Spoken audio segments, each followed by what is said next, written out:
Operation సింధూర్లో వీరమరణం పొందిన శ్రీ సత్యసాయి జిల్లా కల్లీతండాకు చెందిన అగ్నివీర్ మురళీనాయక్ కుటుంబాన్ని మాజీ ముఖ్యమంత్రి వైఎస్ఆర్ కాంగ్రెస్ పార్టీ అధినేత వైఎస్ జగన్మోహన్ రెడ్డి పరామర్శించారు. పార్టీ తరపున అన్ని విధాల అండగా ఉంటామని హామీ ఇచ్చారు. మురళీనాయక్ కుటుంబానికి వైకాపా తరపున 25 లక్షలు అందించనున్నట్లు ఆయన ప్రకటించారు. అనంతరం ఆయన మీడియాతో మాట్లాడారు. దేశ రక్షణలో అమరులైన సైనికుల కుటుంబాలకు 50 లక్షల చొప్పున సాయం అందజేసే కార్యక్రమానికి వైకాపా హయాంలోనే శ్రీకారం చుట్టామన్నారు. దాన్ని కొనసాగించిన కూటమి ప్రభుత్వానికి కృతజ్ఞతలు తెలిపారు. చిన్న వయసులోనే అందరికీ ఆదర్శంగా నిలిచేలా సరిహద్దుల్లో పాకిస్తాన్తో జరిగిన పోరాటంలో ప్రాణాలు అర్పించి అమరుడయ్యారని కొనియాడారు. ఆ కుటుంబానికి భగవంతుడు మనోధైర్యాన్ని ప్రసాదించాలని ప్రార్థించారు.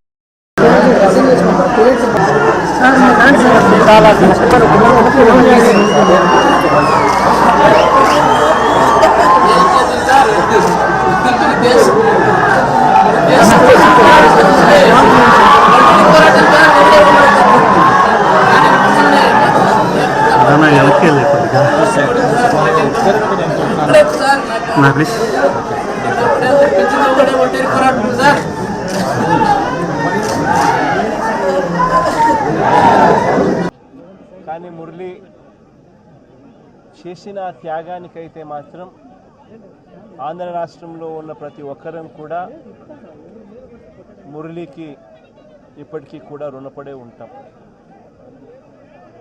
రాష్ట్ర ప్రభుత్వం మొట్టమొదటిసారిగా ఏ జవాన్ చనిపోయినా కూడా ఆ జవాన్లకు ఇటువంటి ఘటనలో ఏదైనా కానీ ప్రాణాలు కోల్పోతే, దేశం కోసం పోరాటం చేస్తూ ప్రాణాలు కోల్పోతే 50 లక్షల రూపాయలు ఇచ్చే సాంప్రదాయం మొదలుపెట్టింది వైఎస్ఆర్సీపీ ప్రభుత్వ హయాంలో మొదలుపెట్టినందుకు చాలా సంతోషపడతా ఉన్నాం. ఆ సాంప్రదాయాన్ని కొనసాగిస్తూ ఇప్పటి ప్రభుత్వం కూడా 50 లక్షల రూపాయలు మురళి కుటుంబానికి ఇవ్వడానికి ముందుకొచ్చినందుకు ఈ ప్రభుత్వానికి కూడా కృతజ్ఞతలే.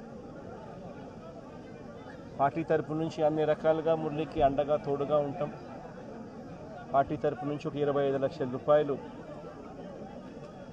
వైఎస్ఆర్ కాంగ్రెస్ పార్టీ తరపు నుంచి అండగా ఉంటూ ఆ కుటుంబానికి తోడుగా ఉండే కార్యక్రమం చేస్తాం. మనిషిని తాలేకపోయినా కూడా తాను చేసిన త్యాగానికి అందరం కూడా అండగా తోడుగా ఉండే కార్యక్రమం అయితే ఖచ్చితంగా జరుగుతుంది.